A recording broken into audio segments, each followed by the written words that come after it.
آئیے۔ استاد، جس آدمی کو سنائی نہ دے اسے اردو میں کیا کہتے ہیں؟ شاگرد: جو مرضی کہہ دو، اسے کون سا سنائی دیتا ہے؟ مریض ڈاکٹر سے: ڈاکٹر صاحب، میں جب بھی چائے پیتا ہوں تو میری آنکھ میں درد ہونے لگتا ہے۔ ڈاکٹر: چائے پینے سے پہلے کپ میں سے چمچ نکال لیا کریں۔ استاد: کوے پر جو مضمون لکھنے کو دیا تھا وہ لکھا؟ شاگرد: جی سر۔ استاد: کہاں ہے وہ مضمون؟ شاگرد: ٹیچر، کوے پر لکھا تھا اور وہ اڑ گیا۔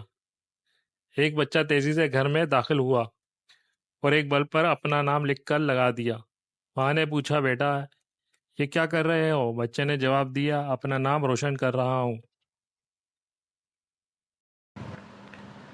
اعوذ باللہ من الشیطان الرجیم، بسم اللہ الرحمن الرحیم۔ دعا: الہی مجھ کو راہ حق دکھا دے، جو مانگو تو مجھے اس سے سوا دے۔ زباں پر ہو تیرا ہی نام ہر دم، میرے اللہ مجھے ایسا بنا دے۔ خلاؤں کو کنگھالوں تو میں الہی، مجھے علم و ہنر کے پھل لگا دے۔ میرے دم سے بڑھے عزت وطن کی، مجھے دنیا میں ایسا مرتبہ دے۔ میرے سینے خزانہ علم کا ہو، میرے مولا مجھے عقل رسا دے۔ ہو مجھ سے ملک میں ایسا اجالا، کوئی جیسے چراغ راہ جلا دے۔ میرے دل میں بزرگوں کا ادب ہو، مجھے جو دے خداوند دعا دے۔ فدا ہو جاؤں میں شمع وطن پر، مجھے پروانہ ملت بنا دے۔ ارشاد الحق قدوسی۔